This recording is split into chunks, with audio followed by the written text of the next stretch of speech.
আসসালামু আলাইকুম প্রিয় বন্ধুরা।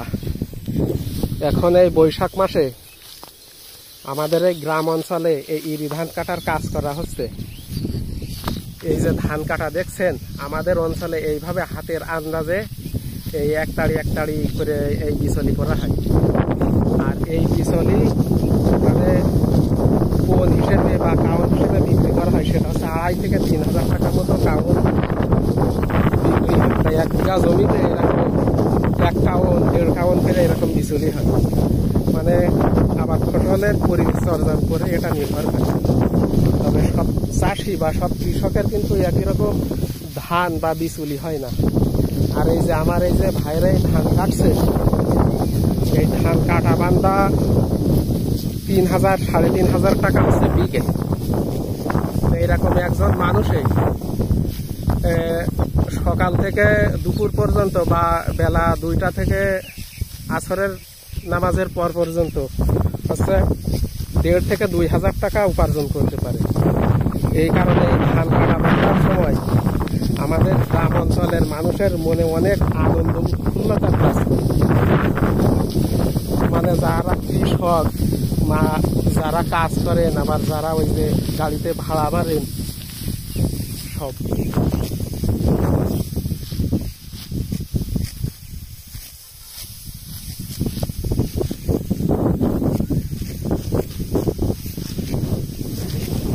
আর এই যে ধানটা দেখছেন, এই ধানের জাতের নাম হচ্ছে যে রড মিনিকেট।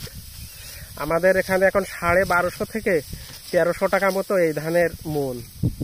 আর ওই যে আর এক জাতের ধান আছে, সেটা হচ্ছে উন্নত ধান, সেটা হচ্ছে ওই পলুয়া বিরানি। এইরকম যারা ধনী মানুষ তারাই ওই ধানটা বেশি মানে কেনে, ওই ধানের চাউল।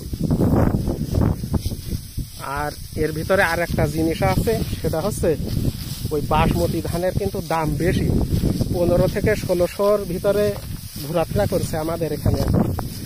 তবে এই যে রড মিনিকেটের চাউল, অনেক অসাধু ব্যবসায়ী আছে, তারা হচ্ছে ওই চাউলের সাথে মিশায়ে শহর অঞ্চলে বেশি দামে বিক্রি করে। আর শহরের মানুষ তো আমাদের গ্রাম অঞ্চলের মতো এই ধান বা চাউল এটা চিনবে না। কিন্তু আমরা যদি ওই চাউল দেখি তাহলে আমরা বলে দিতে পারি যে এটা কি ধানের চাউল। এমনকি আমরা এই ধান গাছ দেখেও বলে দিতে পারি যে এটা কি ধানের গাছ। আর আমাদের এই গ্রাম অঞ্চলের চাষিদের এমনই একটা অভিজ্ঞতা আছে যে এই ধান গাছের যদি কোনো রোগ বালাইও হয়, তাহলে আমরা ওই ধানের গাছ দেখেই বলে দিতে পারি এই ধানের গাছের এই সমস্যা আছে।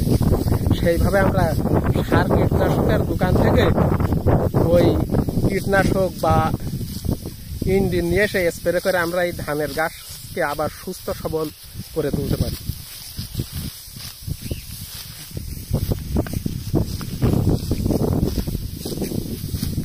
তা প্রিয় বন্ধুরা, সবাই ভালো থাকবেন।